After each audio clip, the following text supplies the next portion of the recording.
Okay, good afternoon, everyone. Welcome to the Speed Talk sessions. We are going to stick to 5 minutes per speaker, and the two sessions will try and coordinate to stay in sync with each other.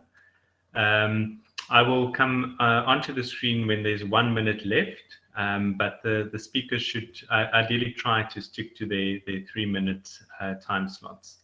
So firstly, we have Professor Sandra Barnard. Sandra, if you want to take the floor.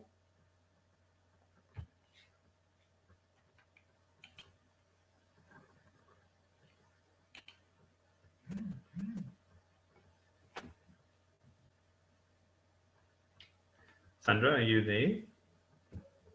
Sandra, if you could just switch your camera and your mic on, please.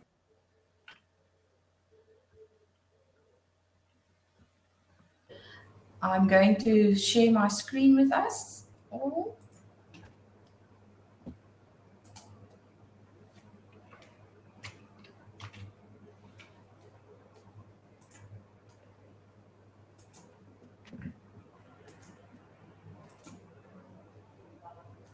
Can you all see my screen?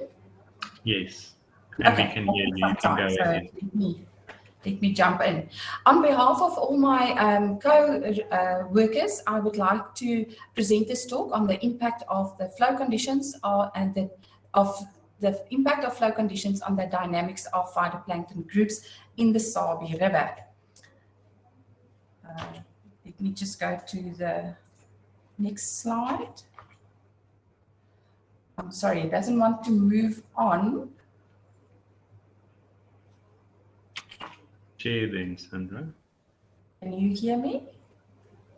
Hi, Sandra. Yes, Jackie? Sandra, go on to your actual presentation.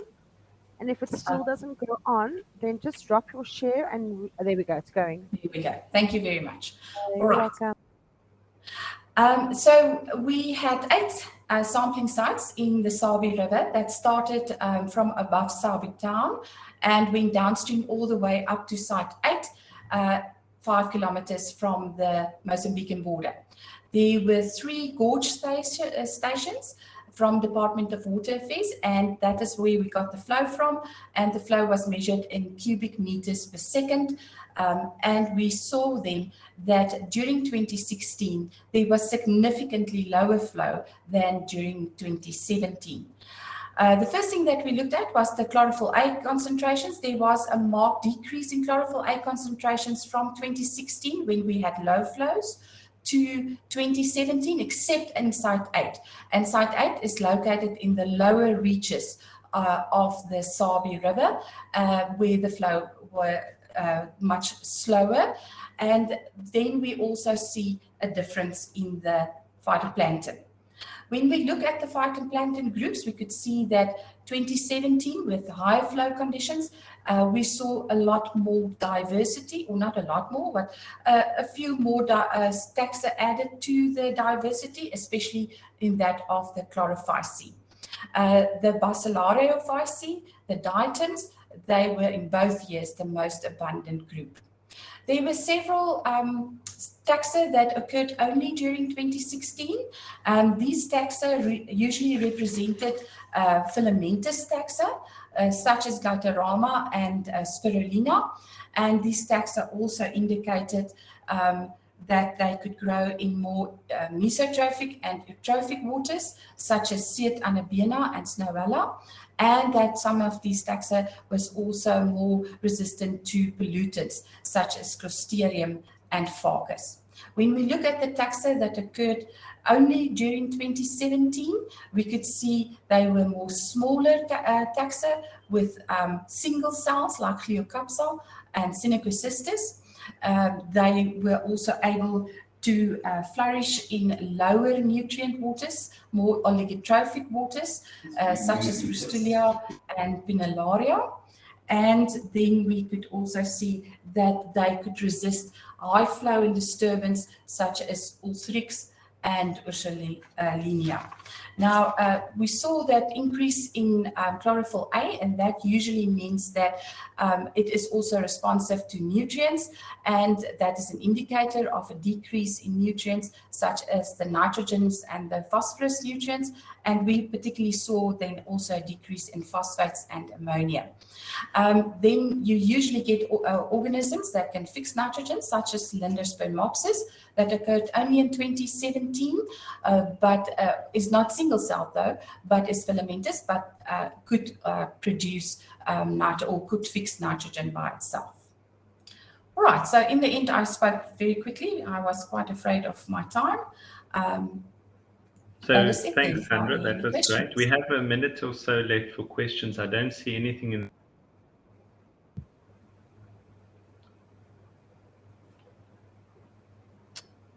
Right, thank you then very much.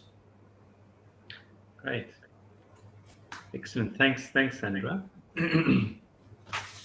Next, we have Willy Faber, also from Northwest University, talking about the composition of olive forests at Vredefort Dome. You can go ahead.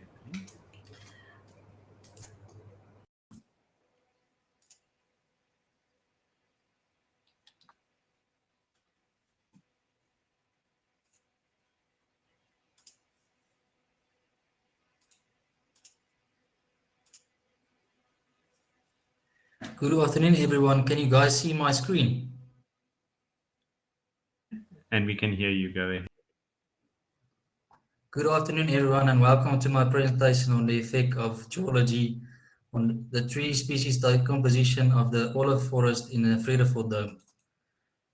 The Vredefort Dome is the largest and oldest impact crater worldwide. The dome contains complex geological stratigraphic layering, each with its own plant communities comprising of distinct species assemblages.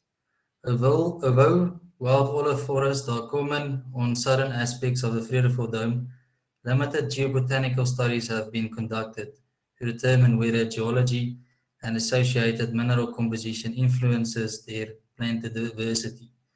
Therefore, the aim of the study was to investigate the relationship among geology, soil mineralogy, and species composition. This will provide useful information in soil-plant associations regarding soil and geology in the wild olive forest. The belt transect method was used for counting all woody species on its geology and to sample rock and soil data.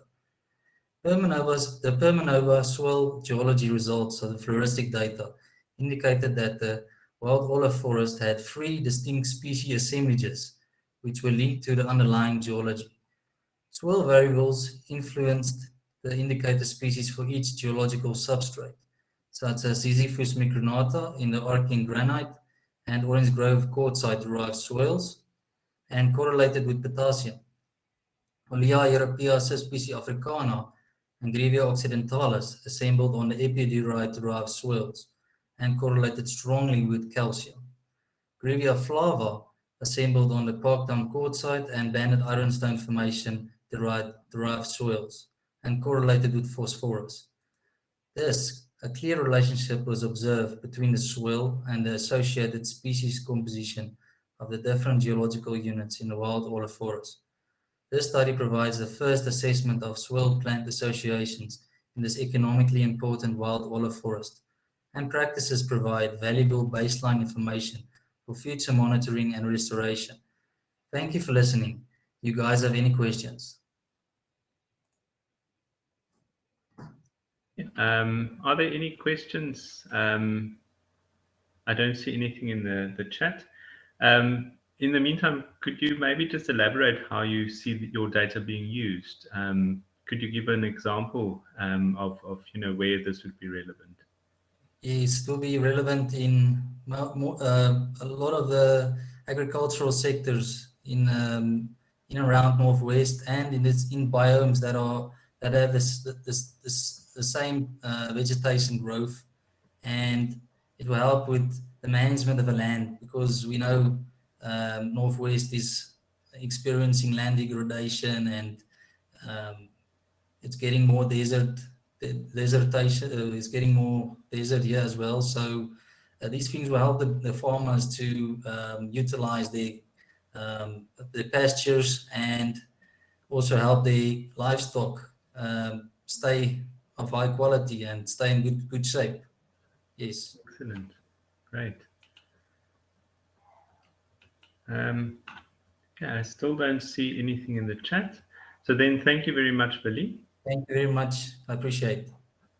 Then up next we have Tian Hubert talking about also the Vredefort Dome and the effect of geology on earlier Europaea. You can go ahead.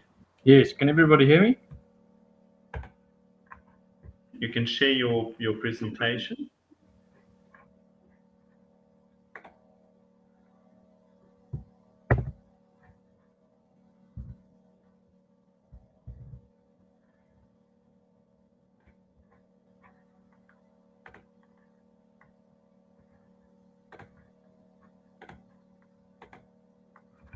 Okay, can you guys see the presentation?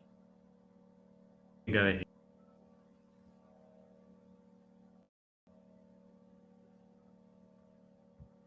Can anybody hear me? Tian, can you hear me? You can go ahead. We can see Okay. the. Okay, so good day everybody. My honors project was on the effect of geology on the prominence of Ulea europea subspecies africana in the Vredefort Dome. These trees, which are better known as wild olives, have been observed to grow as dense clusters in the Vredefort Dome. And as you probably all know, the Vredefort Dome is home to the oldest and largest meteor impact site on the planet, which resulted in unique geological composition of the hills found in the dome's collar zone. Here on the map, you can see the general location of where our study site was, and just the general location of the study sites.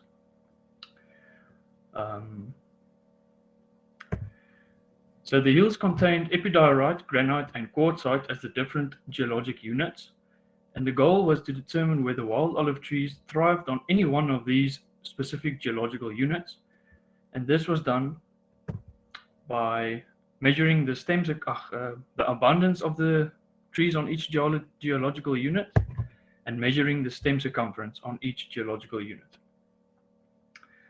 And as suspected, the wild olive trees most commonly occurred most abundantly and as the largest individuals on the epidiorites, as can be seen on the graph here. But those that were found on granites were not far behind, and the difference between the trees on these two geologies were not significant. Both the aforementioned geological units contained significantly more and larger individuals than those found on the quartzites.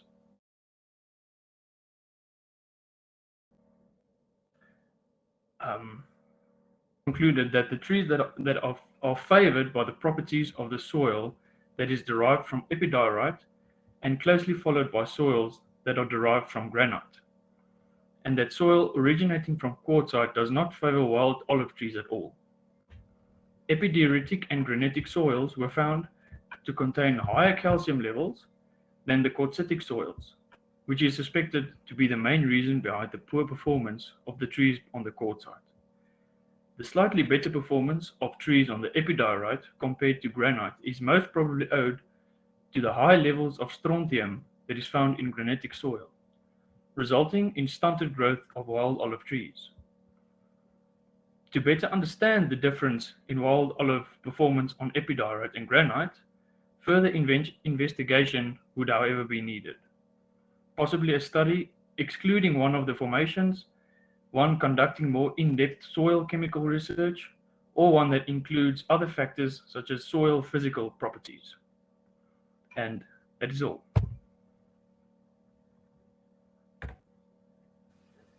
Great. Thanks, Tian. Are there any questions? Please remember you can type your questions in the chat. We do have a bit of time for questions. Okay. Maybe can you just elaborate those two elements that you highlighted, calcium and the strontium. If you can briefly just say how do both of them influence the growth and the interaction that you saw? So the higher calcium concentrations that's found in both the epidiorite and the granite. The calcium is obviously very good for the plants. They help the growth, and that's what makes the biggest difference between those two and quartzite, because the quartzite is a harder metal, a harder material, slower weathering, so there's less calcite in the soils. But the strontium that's found in the granite there's much higher levels in the granite, which means that so the strontium and the calcium has much the same properties, but the nutrient potential of strontium is not anywhere near that of calcium. So the plants take up the strontium thinking it's calcium. Those growing on the granitic soils, they take up the strontium, but they do not get the nutrient quality that they need, which is why the trees growing on epidiorites are performing better than those on granites. Yeah. Okay, excellent. Well, thank you very much. Very interesting study. Thank you. So we'll move on then to our next speaker, who's Enti Mngomezulu. Are you in the room? You can just turn on your mic and your camera. They're not online currently, James. If you can reach the next. Okay. So that speaker is not online. We'll then move on to Al Naftal. If you're online, please switch on your camera and your mic.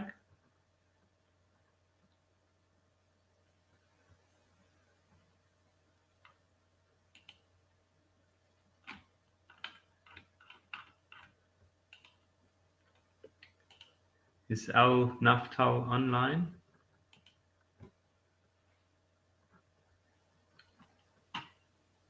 Liana is here, or Lena.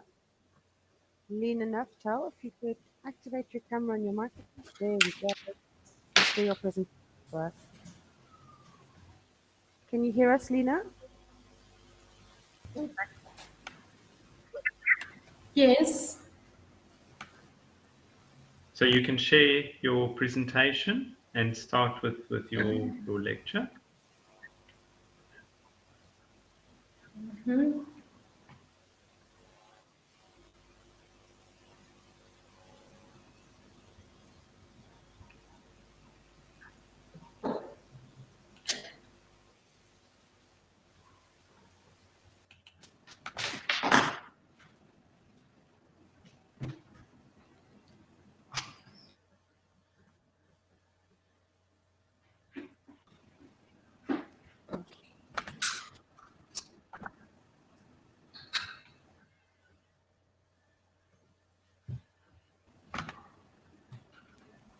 Is it showing?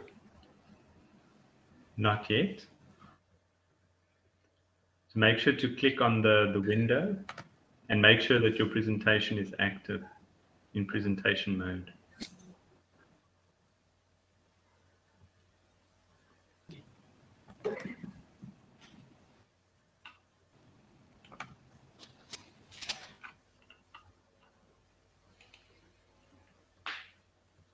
No.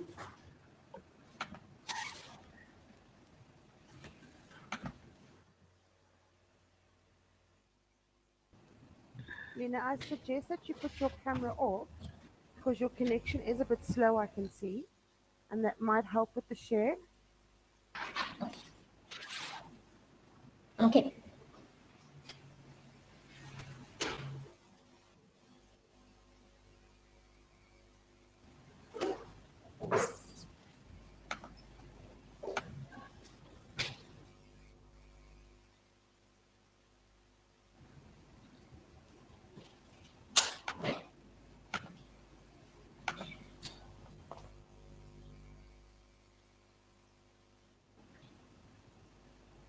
Lina, do you have your presentation Just open? hold on, please.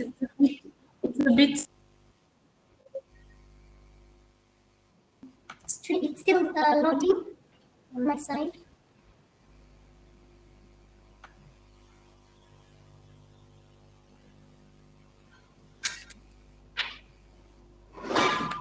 Okay, so the share button is still. Have you clicked on window? Yes. And then have you clicked on the presentation? Window, yes. Yeah, and then you find your one that says PowerPoint presentation. Okay, and then share. And then click share. Is it showing now? Your connection's a bit slow, so let's just see if it's going to come up. Okay. There we go. And then just put it into presentation mode. You're not in presentation, in slideshow. Okay, so it is. Say that again. It's not in slideshow. You need to put into slideshow, into full screen. So you've shared your PowerPoint. It is You haven't shared this. Yeah, you haven't shared the slideshow. So just, I don't know, James, either she doesn't talk to the slides, or just for time now, or if we can try and get the full we presentation. have time because Okay. we missed a presentation. Okay, But perfect. if you can just press F5, maybe it'll go into slideshow. No, she's shared the PowerPoint, not the slideshow. Lena, just quickly stop your share.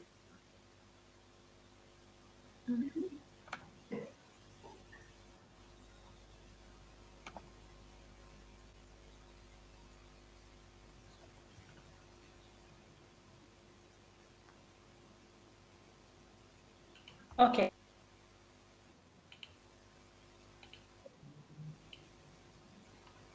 I have just put it into slideshow.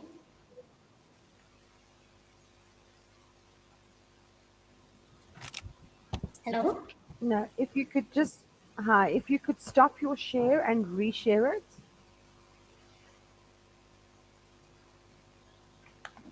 Okay, and then put it into slideshow. And then your whole screen needs to be filled with your presentation. And then if you're on a Windows laptop, you press the Windows key on your keyboard, as well as the letter D, which will get you back to your desktop. And then you come back into Remote and you click Share, and then you must choose the one that says PowerPoint Slideshow, not the one that has the title of the name of the file. It needs to say PowerPoint at the beginning. Okay, so we come to my presentation. Share. Then I put my presentation on slideshow from beginning. And then I have the full screen of the presentation. You need to first be in full screen. You need to share the full screen, not the, yeah. Oh. Okay. And again.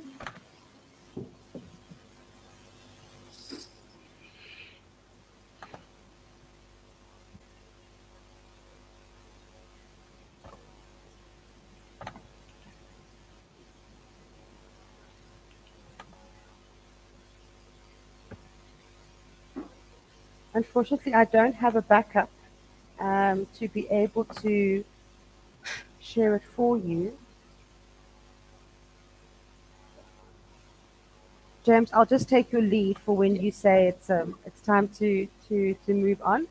Else we'll carry on trying here with Lena.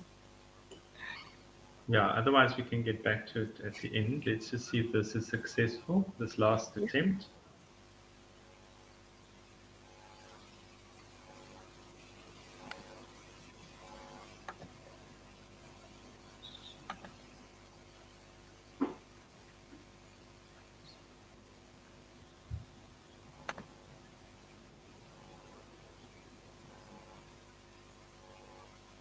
No, Elena, you're sharing the PowerPoint. You're not sharing the slideshow. Okay. Can you perhaps take Lena then off, and then we'll come back to her at the end. Okay. Alternatively, if we can just put it into full screen ourselves and watch it like that. I don't know if it'll click through though. I think maybe we come back. Okay. Thanks, James. Thanks, Lena. Let's try again. Okay. Okay. So then it means that next we have Vihan. So Vihan, if you want to come on. Hello. Lena, you can just turn your mic off. Okay, there we go. So Vihan, if you can share your screen.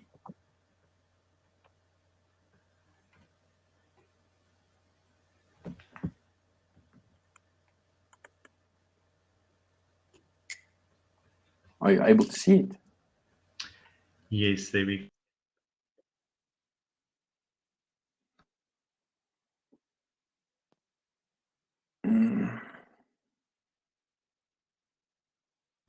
You can Hello? go ahead. It? Go ahead. Can I go ahead? Hello, everyone. My study was the effects of legume form encroachment on an abandoned plowed grassland. Is the legacy of plowing or a risk to productivity? With natural grasslands increasingly under pressure due to agricultural practices such as plowing, as well as legume encroachment in these grassy ecosystems also being a common threat to the productivity of these ranges. Our study aimed to evaluate the potential negative effects of a herbaceous legume in the Gopher Captanta on the productivity of a previously plowed grassland. The objectives were to assess the current state of encroachment at the Lekwena Wildlife Estate, as well as to assess the productivity of the grassland through measurements of the floristic diversity, the veld condition, and the biomass production. The Gopher Captanta did indeed encroach in the abandoned plowed field, as densities of Ngofra were significantly higher with regards to the counts per plot, the canopy, and basal cover. The productivity of the abandoned plowed field compared to the natural grassland was also lower due to the diversity and richness of species being lower, as well as the abandoned plowed field grass biomass productivity also being significantly lower. The ecological status of the grass and the veld condition in the abandoned plowed field was lower due to a higher percentage of grass species being increased species. Soil analysis in the abandoned plowed field also revealed that the nutrients in the soil had a higher concentration than that of the surrounding natural grasslands. Thus, the conditions in the abandoned plowed field favored in the Gopher Captanta dominance, as they are nitrogen fixers and they are adapted to low soil phosphorus levels, and they have the ability to use phosphor efficiently once it became available. The low grass biomass can be attributed to the high amount of bare soil, as well as the high amount of grazers found led to the growth form change of the grasses and they started to creep. The abandoned plowed field had a lower veld condition, but it seemed as though Indigofera cryptanta facilitated the germination and of Digitaria eriantha. It is also important to note that no geophytes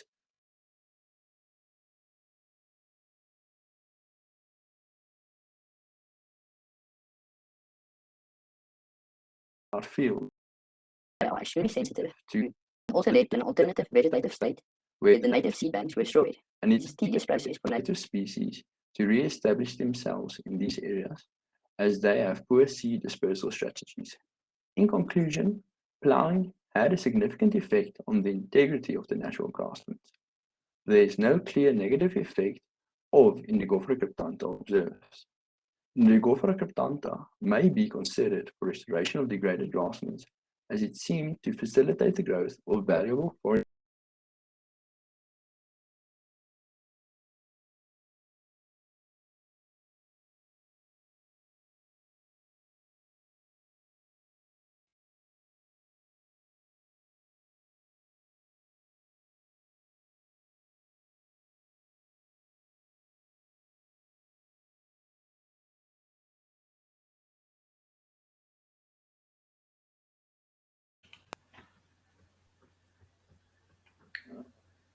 Thanks. Can you hear me, Vian?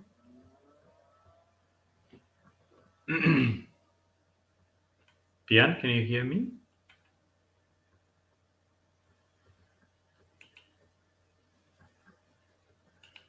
Okay, thanks. I don't see any questions in the chat. So we'll move on. Jackie, can you hear me? Okay.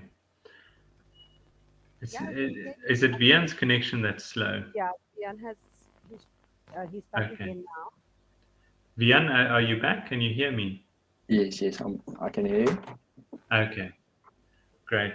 Thanks. I wanted to just ask, how did you select the species Indigofera crotantha? What made you focus on that for your study?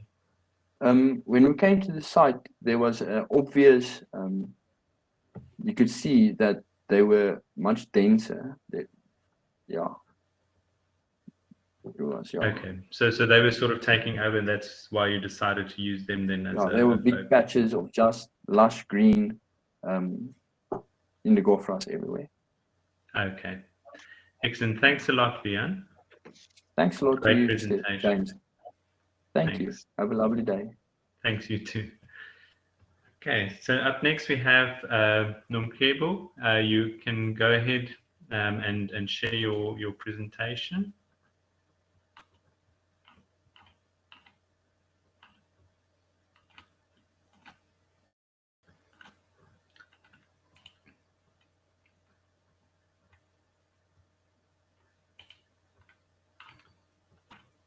Okay, Nomkebo seems to have disappeared again, so then we'll carry on with the program. So M.A. Mkize, if you're here, you can come on and share your presentation.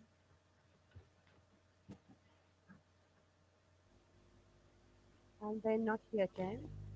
So I saw Nomkebo, who we missed out on earlier. So if she wants to come and do her presentation, then that would be great. Okay, alternatively, we can also move on to A11 Okay. So A11, if you can come on and share your presentation.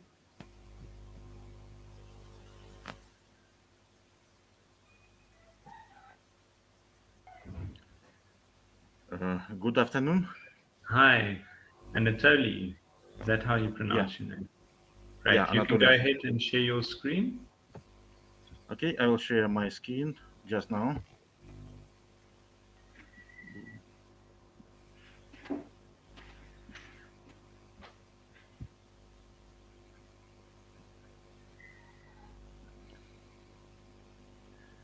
Sorry, I don't know how to put my presentation on screen. So you go to the bottom next to your camera and mic. There's share.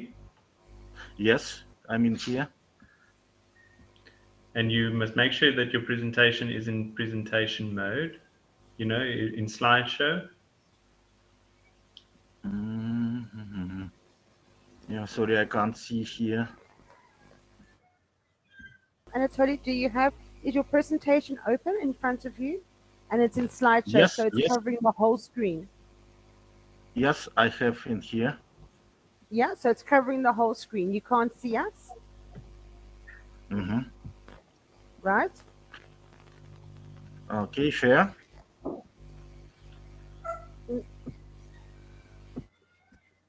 Is your presentation, your slideshow, okay? Okay, you've shared your whole screen. So if any notifications do come up, we're going to see them. So just put it into slideshow.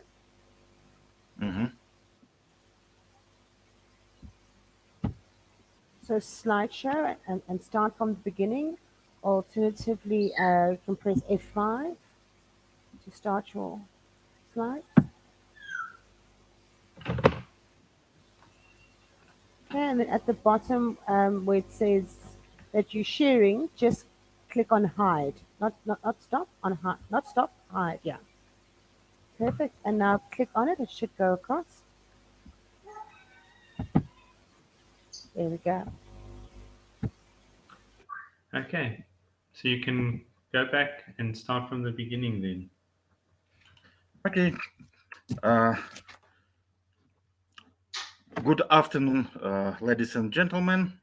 I want to small speed talk about our work as a team about non-marine algae and cyanobacteria of South Africa, kingdoms of Eswatini and Lesotho, with a taxonomical checklist preparation, which launched just a few months ago. The main priorities in systematic research are to develop a checklist of all known species in South Africa, database associated information, to make this information accessible online, and to stimulate research project addressing taxonomical problems.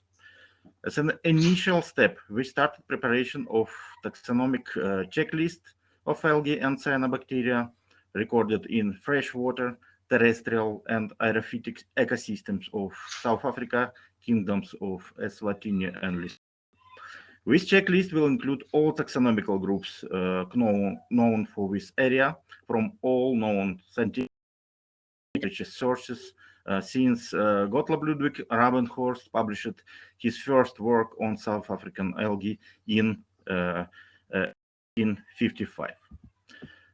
Just to show you some examples of our work, I want to show you two small results. The first one is a preliminary information about diversity of desmids. It's a group of green algae, which is in total for now encounter 563 species with 98 intraspecific taxa, including type taxa. 307 of those taxa were described as a new for science from South Africa, 110 new species, 1 new subspecies, 165 new varieties, 29 new forms, 1 new name, and 1 new combination. A second example is just information about preliminary number of algae and cyanobacteria in our terrestrial and aerophytic ecosystems. There we found 265 species. This is cyanobacteria of 80 of them, Chlorophyta 45, Charophyta 59, Xanthophyta 2, Eustemactophyta 2, Bacillophyta 74, Euglenophyta 2, and Dinophyta 1. All of those records documented with a detailed geographical and ecological information of sampling sites. Thank you very much for your attention. Great. Thanks very much, Anatoly. I don't see any questions in the chat, but I can maybe ask, are you depositing specimens, of these things that you are describing, and where are you depositing these? Yeah, of course. First of all, you see all such records must be documented. In that case, usually we deposit all of our samples in our national collection of diatoms at our university. And we use this collection not only for diatoms, but for all groups of algae. Excellent. And then I see Conrad Geldenhuys posted a comment to not forget the ephemeral pans of the arid Karoo for the checklist. Are you covering these? Of course. Of course. Excellent. That's excellent. Great. Thanks for that comment, Conrad. Great. So then thanks, Anatoly. We'll move on to the next speaker then. So next we have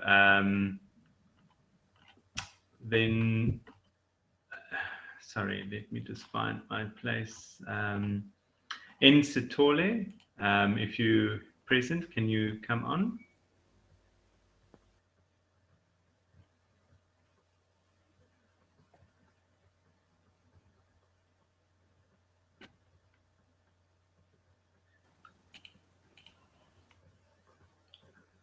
Kobile. So you can go ahead and share your screen, Kobile.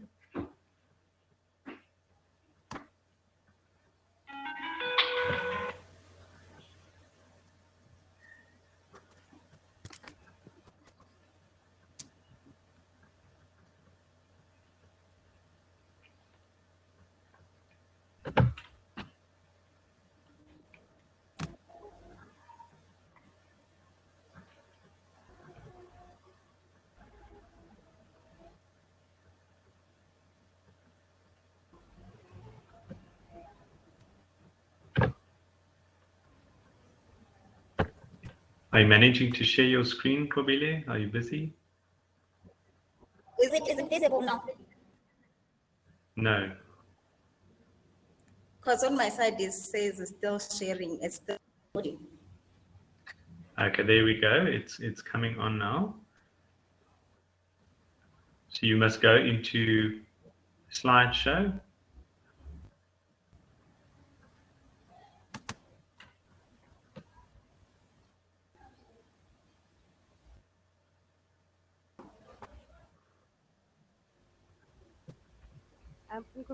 No, Jackie, did you share the wrong screen? Yeah, and Kubile, you need to share your PowerPoint, the slideshow, not the one that has the title of whatever you've named your file. So if you could quickly stop your share.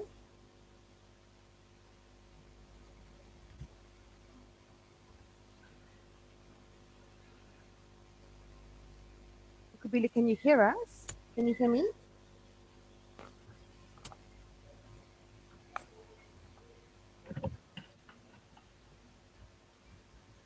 Kobile, are you hearing us? Yes, I can hear you. I'm trying to share the screen again. The screen that I've shared is wrong, right? Yeah, Yes. I suggest, can we first put your camera off?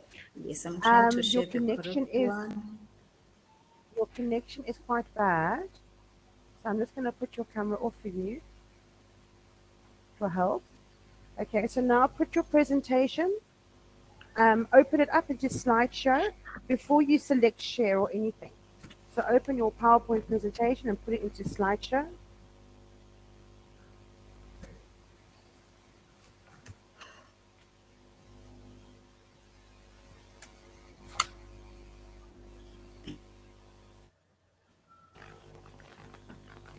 Do you have it open? Do you have your presentation open in slideshow?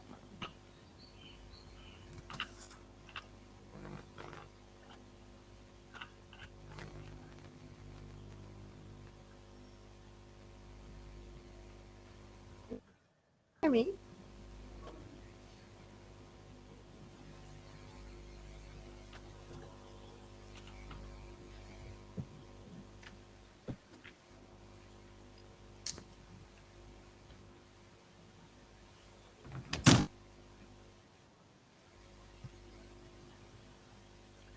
Kobile, you need to talk to us. You need to tell us that you're hearing us or not. Otherwise, we don't know what's going on. I can hear you. Can you see my screen? The one that I'm trying to. Not yet. Not yet. No. But I'm trying to talk you through it.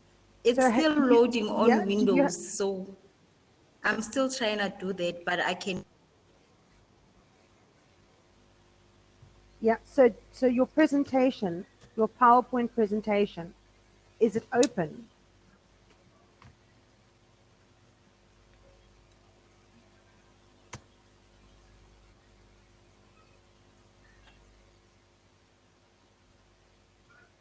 Is your PowerPoint presentation open?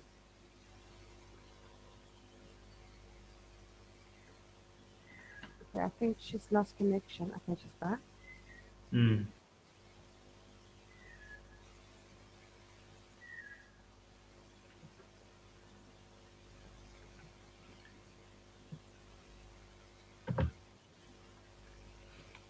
I think we might have to come back to this one then as well, Jackie.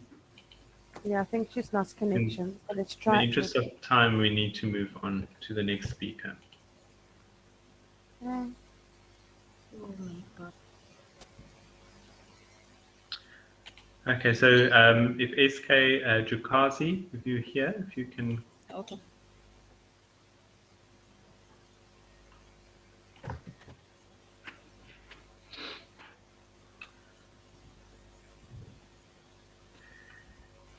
Tibulele, you can go ahead and share your screen.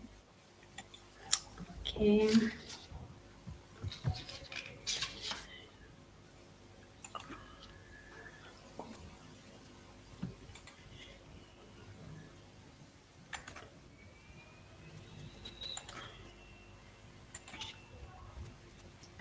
Can you see my screen now?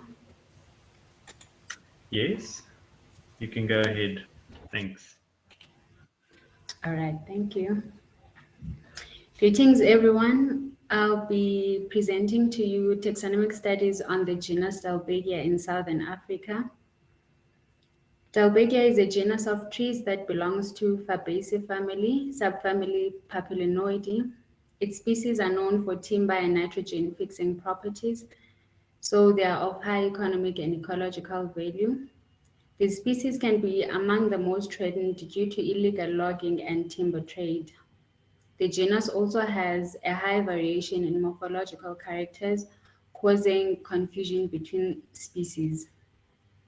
The study aims to revise the genus Dalbergia in Southern Africa. This will be done by assessing morphological variation, determining species limits, determining the distribution and habitat ranges, and also producing a revised taxonomic account of the genus in the region. The study is based on herbaria material from major herbaria in the region to cover the range of known distribution. Flowers were hydrated and mounted in glycerol and illustrations drawn using Lucida attachment. The table shows preliminary analysis of characters used to distinguish between species. The genus is defined by trees with modified branches as spines, which help them in climbing. The species are also known for their compound leaves that vary in size, with Dalbergia multijuga having the smallest leaves, with leaflet pairs of 8 to 20, and the exotic Dalbergia seesaw having the largest leaves and leaflet pairs of 1 to 6. The pods have 1 to 2 seeds for all the native species, and for Dalbergia seesaw, it can have up to 1 to 4 seeds. In regards to distribution, Dalbergia species are widespread across eastern Southern Africa. This map shows distribution of Dalbergia amata, which occurs in the Eastern Cape, northwards to Eswatini up to Limpopo. Some of the species like Dalbergia melanoxylon, they extend to Botswana and Namibia. Dalbergia nitidula occurs in the northern parts of KZN, up to Mpumalanga and Limpopo. Dalbergia obovata occurs in the Eastern Cape and spreads across to northern KwaZulu-Natal. There are also records of occurrence in Gauteng province and also in Limpopo. Dalbergia seesaw, which is exotic, is sparsely spread across South Africa. Dalbergia multijuga is endemic to South Africa, and it is restricted only in the Eastern Cape and the lower parts of KwaZulu-Natal. Last but not least, Dalbergia martini is very rare, with occurrence records only in Mpumalanga and Namibia. Thank you.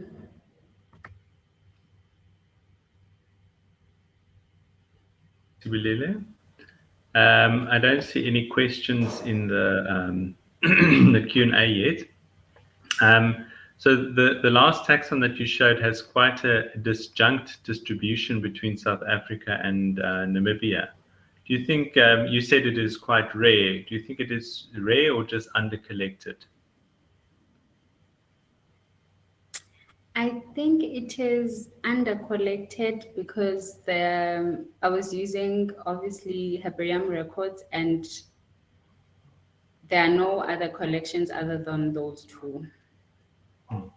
Now, are you planning So I think it's extensive field work on these plants? Yes. I'm planning to do field work so that I can also confirm the occurrences if they're there or not. Excellent. Thanks. Well, good luck with your studies, Ibilele. Thank you, Prof. Thank you. Great. Thanks. So next we have Anthony again. If you want to come back on and share your screen again. Okay, just now. Yes, thanks. Go ahead, Anthony. Hopefully this time you know how to do it.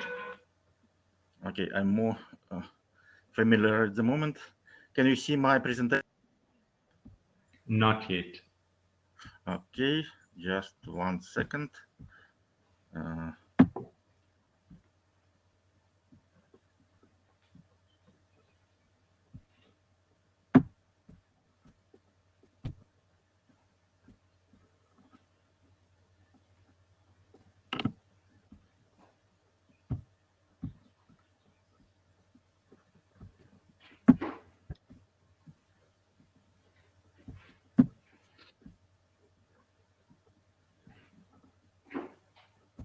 Okay.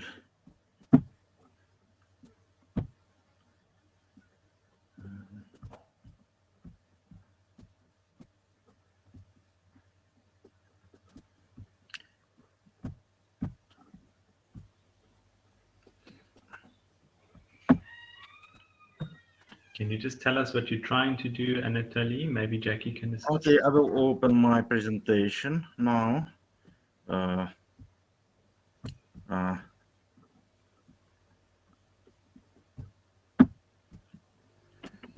Presentation. I went again into the share option, and here, unfortunately, that share button is not active at the moment. Okay, so click on Window. Okay. It says good. entire screen, that's window. right. Yeah, you got it? Yeah, and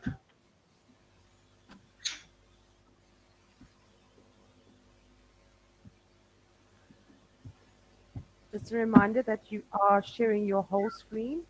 So if any notifications do come up, we will see it. Can you see there we me? go. Okay. Yeah. Thank you very much. Now I will know. Okay. Good afternoon, everybody again. Here I want to give you some information about results of our work dedicated to the soil algae of South Africa. And we have some interesting result and first record of the green algae named Hamartolopsis gelatinosa for Africa. And we want to talk a little bit about taxonomical status of name of this algae. In serpentine soils, which we collected near Kaapsehoop town in Mpumalanga province, we found interesting green algae, which was identified Hamartolopsis gelatinosa from Hetapeldialis algae. You can see just a typical talom algae on two photos on the right side. And our intensive literature showed us what this is the first record of this algae in Africa. Previously, Hamartolopsis gelatinosa was found in USA, in Ukraine, in Russian Federation, Spain, UK, Bulgaria, Iran, Japan, and in Brazil. But with such search, we found very interesting information about that algae. We found some problems with understanding of who described this algae first in, for example, in the soils and in water ecosystems of different parts of the world, and it's a dispute about the name. Alexander Korshakov described algae which he named Gleophyllum fimbriatum in 1953. These two algae have a similar morphology and life cycles. Differences in ecology and general appearances of colonies are considered insignificant. But in article of Francis Trainer and Harold Bolt, which was published in December 1953, also was information about the similar type of algae. But Korshakov's book was signed for printing in previous year, in 1952, and printed at the beginning of the next year. In addition, it is very known that this book was written before the World War II, but published later, after. And after the author's death, he died in Nazi concentration camp Dora Mittelbau in April of 1945. Later, Gleophyllum fimbriatum underwent another nomenclature change into the Philoglea fimbriata by Silva in 1959. But this generic name was already used for Basidiomycete fungus. In our opinion, the name of Gleophyllum fimbriatum, Korshakov, is much more legitimate, and without a doubt, Chromatillopsis gelatinosa, Trainer and Bolt, and Philoglea fimbriata, Korshakov Silva, must be reduced to synonyms. Thank you very much for your attention. Thank you. Great, thanks, Anatoly. I don't see any questions in the Q&A, but perhaps I can just ask, how do you identify and verify these things when you first find a record, like for the species that you spoke of? We based mostly on morphological features for identification. Of course, we used the different sources. First of all, original sources for in which were described such algae. Unfortunately, in collections of alive strains with algae absent, in that case, it is quite difficult to do any work on a molecular basis. In that case, we based mostly on morphological features. Okay, excellent. Thank you, Anatoly, for a very nice presentation. Okay, next we have, thanks. We have Peter Bester. Peter, if you want to share your screen, and then we will go back to the speakers that we've missed.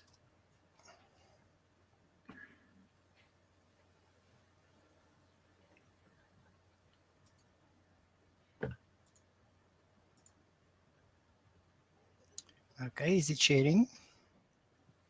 We can't see it yet.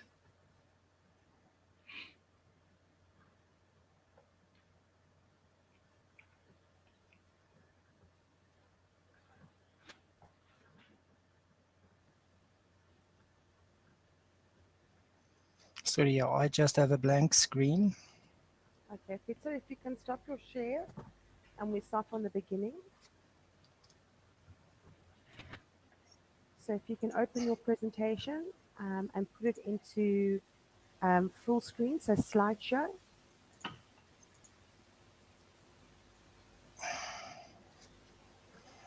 Sorry, it was in full screen. It's fine.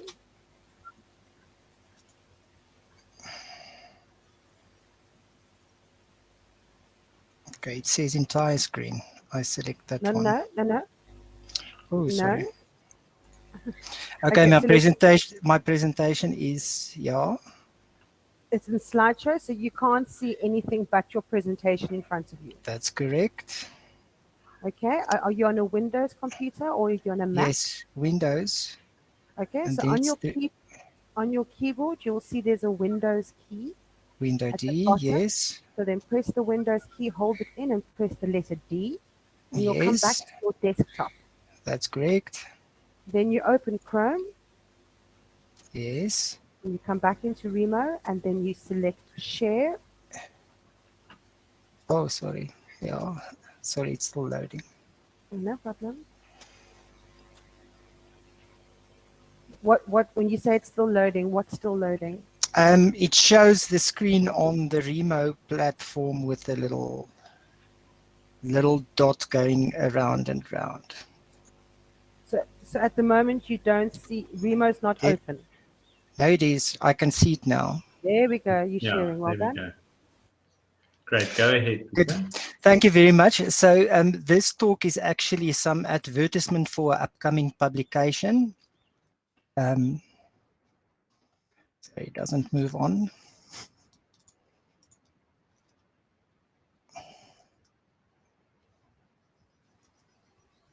And Peter, you need to then go. You need to click on your actual presentation, not the screen.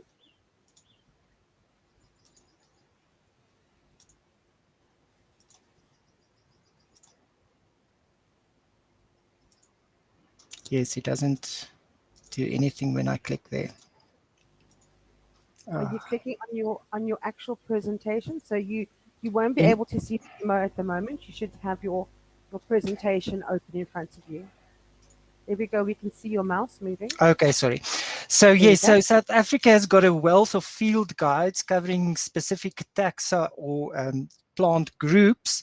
And then, of course, there are a few publications that actually illustrate plant families on a global scale. And on the right-hand side, very few that actually for Africa, and that example is just for a regional area. So we've we've done a publication based on these two cornerstone publications, Seed Plants of Southern Africa and the checklist, of course, of Southern Africa. This forms the basis of our work. So initially we published in 2013 Plant Families of Southern Africa, a guide to the 52 largest families, which covered 90% of the flora, and it included more than 2,000 images. It was the first ever fully illustrated guide on family level for South Africa, and it had already 3 print runs. Our aim was to make botany more accessible to a wider public. And this publication has also been prescribed as a textbook at various universities. So from there, we had lots of people asking to actually cover all the plant families in Southern Africa. So we've now completed that manuscript that has been submitted. It has been externally peer reviewed and the reviewer comments has been addressed. It will cover 241 plant families with more than 8,000 images illustrating those families. Most of the images were taken by ourselves, and we also made use of external people's photographs when we could get access to them. So this publication followed the basic recipe that we did in the first one, but all the images in this publication will also be identified to species level. So the book is divided into 3 main groups: the monocots, magnolids, water lilies, early diverging eudicots, the rosettes, and the asterids. And then for each group, there is a key giving the basic characters for that group. And then within each of those groups, there are thumbnail keys to the different families that falls within those groups. The basic outline of the book, it consists of a family contribution. It consists of an introduction, a general information. It gives a species richness map, notes on the significance of the family. And then on the right-hand side, you can see the key characters for that family that is illustrated. Followed by at least 2 pages that gives a spread of representation of members within that family. Where there were more than 500 species in the family, we also went to a further level of classification. and gave spreads individually for those groups. So to be able to do this work, we actually had to gather a lot of images ourselves, specifically the characteristic images that is very difficult to find from outsourced images. So we had to do field work to collect not only voucher specimens, but in order to actually be able to give proper identification to the images that is used in the book. And some of the main exciting things that we found is a species that was rediscovered after 185 years, Acanthopsis spathularis, and that was part of the field work we did for this book. Thank you very much. I would like to acknowledge those people and organizations. Excellent. Thanks, Peter. I'm one of those that use this as a prescribed textbook for practicals of second year, so it really is exciting to know that a new version is coming. Have some of those strange family concepts been sorted out? I know isoaceae was a bit of a, yes. So from mesoms. Yes. So because we used the Leisner book as a foundation in the first book, we have now moved over to the South African plant checklist to use those families. So for example, isoaceae now will include the mesoms in this book. Yes. Wonderful. So and all the family concepts is what SANBI actually uses at the beginning of last year. Yes. So all new classifications were worked into this book as well. Excellent. Well, thanks, Peter, and we look forward to receiving that when it's published. Great. So now we'll move back in the program and just touch on those that have missed out on their chance to present. So NT Mngumezulu, if you're there, can you come on and share your presentation?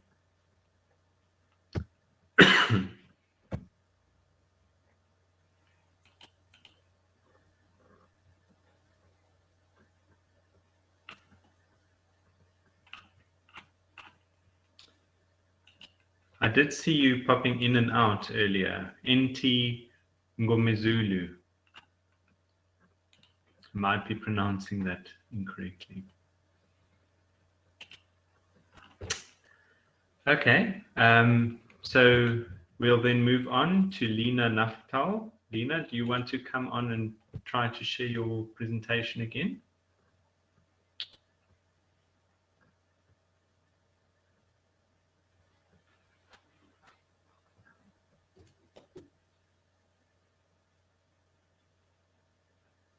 Jackie, can you see if Lena's present?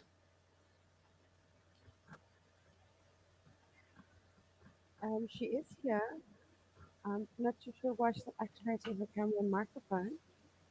As well as Nchebo is also here. So yeah, because we have then also Mkhize and Sithole. So there are four that actually need to. Yeah, Mkhize is still not online. She left a message though. She put a message in the chat. Mkhize. Mbali Mkhize. But we can't wait all. So Mbali, she says she is here. Okay, so I didn't have it under. So Mbali, do you want to come and switch on your camera and microphone and give your presentation while we wait for the others? I've invited her up now. Excellent, thanks.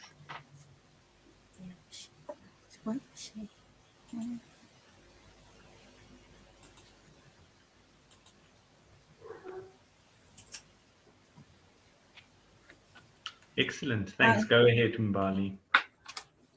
Good afternoon, everyone. I'll be presenting on my honors work on Desmodium species in Desmodium species naturalized in Southern Africa and the key to native and alien species. Desmodium is a genus of a tribe Desmodiae, subtribe Desmodiae, which comprises of about 300 species.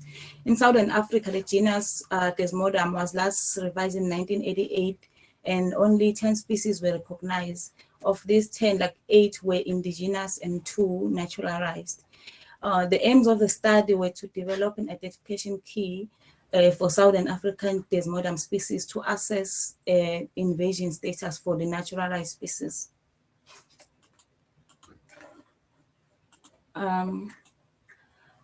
The dichomatous key was developed using vegetative and reproductive characters extracted from herbarium specimen that are housed at the Pretoria Herbarium. We also did field examinations as well. We also gathered data from literature sources. The characters that we used were, we used the stable informative characters that were not too variable or subjected to environmental conditions. Natural species were assessed using the Southern African Risk Analysis Framework for alien taxa, which was developed by Cushmark 2020. On the framework, we assess the potential risk of the species, its impacts, and management options. Currently, there are 11 indigenous and 3 naturalized species of Desmodium recognized. The important characters that we use to distinguish between species were the growth form, which for Desmodium species in Southern Africa ranges from shrubs, sub-shrubs, and sometimes herbs. And the leaflets are trifoliate and can be 1 to 3 trifoliate and 5 to 7 foliolate. The flower colors range from pink, bluish, and orange. The inflorescence can be auxiliary and terminally raceme to fascicles. The risk analysis of the 3 naturalized species, Desmodium species that were assessed, Desmodium tortuosum, incarnum, and unsunatum. The results have classified all 3 naturalized species as category 1B under the number, which means they need to be controlled, and though they cannot be eradicated completely, but they need to be managed and controlled. So the recommendations were to evaluate control and management methods for the 3 species, and also to prevent further spread of the species by controlling those 3 Desmodium species. Thank you. Bali. I don't see any questions in the chat. Perhaps I can ask, have you picked up any nomenclatural issues in checking the names of these 11 species or even the naturalized ones? No, I haven't. And you've studied the nomenclature, checked that all the names are correct? No, we didn't study the nomenclature. We're doing the key using the characters, and also doing the risk analysis for the 3 naturalized species from reviewing old literature. But since we're planning to publish the work, we are looking at the nomenclature of the old species in Southern Africa. Okay. So probably we'll see from them. Okay, excellent. Thanks a lot. Thanks, Mbali. Thank you. Thanks. Okay, so then Nti Mgomezulu, have we established whether she's able to present yet?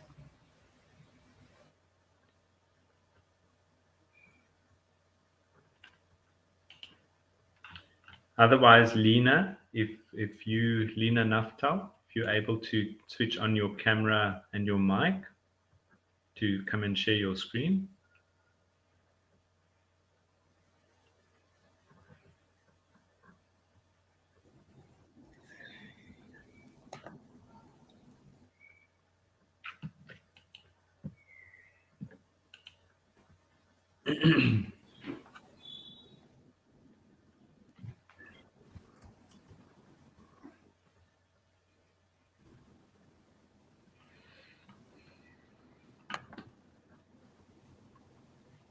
Lena, perhaps turn off your camera. I can see that your connection is quite... Is it showing?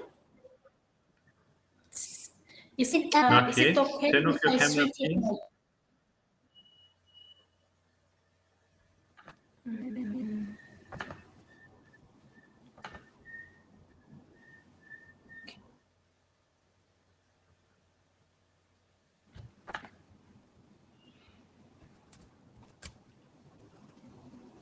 Lena.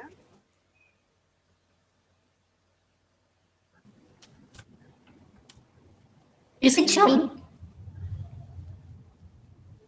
No, it's not. So have you opened your presentation? Yes. And it's in slideshow, so you can't see anything else Can it again in but your slideshow? presentation. Yeah. Yes. Okay, and then you press the Windows key on your keyboard and the letter D to bring you back to your desktop. D or B? D for desktop. Okay.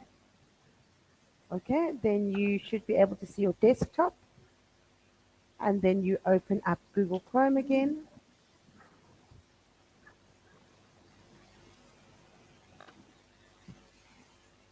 And then you click share.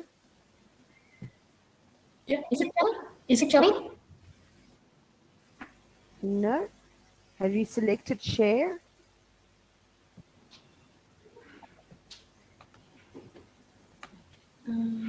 Lena, did you select share?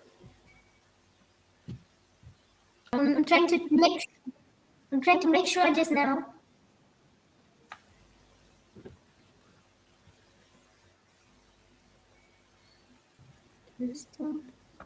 And share. Window.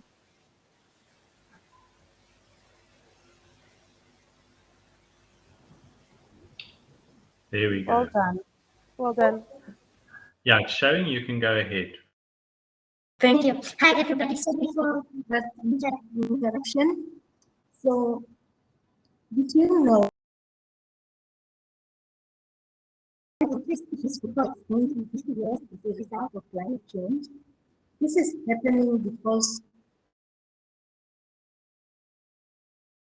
releasing harmful gases into the atmosphere, that such as carbon dioxide and methane, that is warming.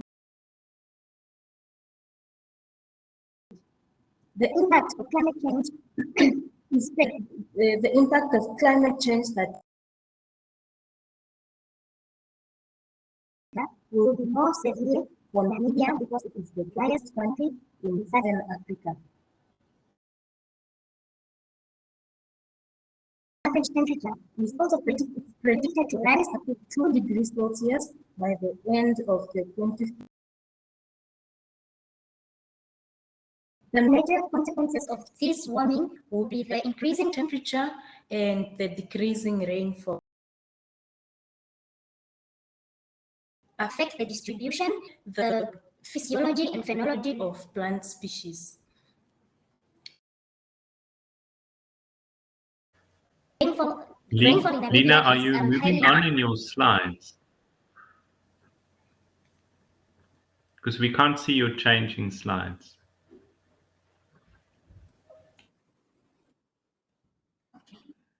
Okay. Is it Now it's showing, yeah. Hello? Yes, we can see you changing now, so you can go ahead.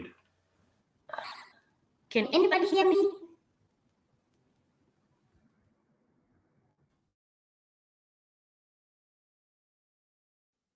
Lena, can you hear me? So we can hear you. It's now, we can see it says method. Yes, Lena, we can hear you. Hello? Okay. Has the slide changed? Yeah, it now says introduction. Introduction? It does. So, okay, all right, thank you. Climate change in Southern Africa is predicted to, that is predicted for Southern Africa will be, which is the driest country in Southern Africa. And the major consequences of this and the decreasing rainfall, which in return will and the phenology of species. And so the rainfall and is expected to increase as the climate continues to warm. In light prediction or warning that we've gotten from the climate predictions, very little information is about what to find out what climate change will do or the effect of climate change on the plant species. My study therefore aims to understand how the Climate change will affect species distribution in community distribution in Namibia. So this study required the vegetation data that was collected between 1990 and 2016 and environmental downloaded from online global databases. So the vegetation was classified to form vegetation units whose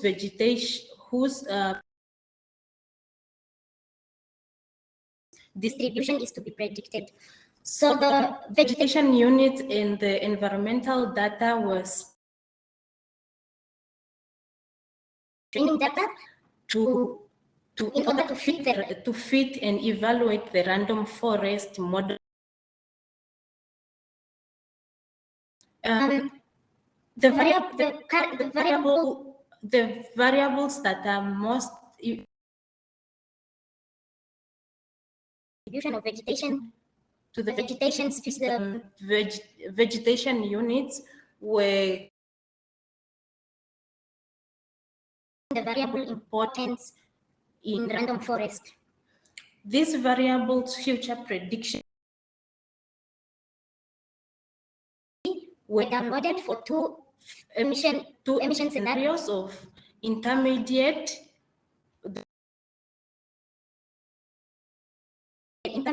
and the 8.2 represents the high emission scenarios of the representative concentration. The representative concentration pathways were downloaded under the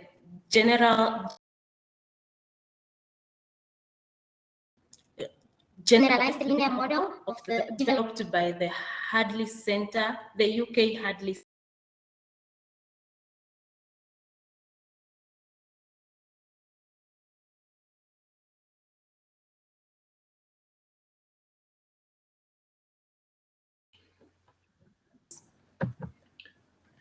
The map on the left shows... Nina, you're running out of time. You need to wrap up. Sorry, I cannot hear you. I said you are running out of time. You are over time. You need to finish up. I have... You are over your time, your 5 minutes, so you need to finish up, please. Thank you. This is the last slide. So the map on the left represents the baseline of the current vegetation unit. If the prediction of the future of the intermediate and the high emission scenario. The vegetation units will be extinct, the like of Acacia mellifera and flora vegetation unit that is predicted to be extinct in the high emission scenario on the map below. So with this prediction, we can already try and the impact that leads to climate change. Thank you so much. Thank you very much, Lena. Do not have time for questions. I'd like to ask if Nomkebo is in the audience, if you can then activate your mic and your camera. share your presentation?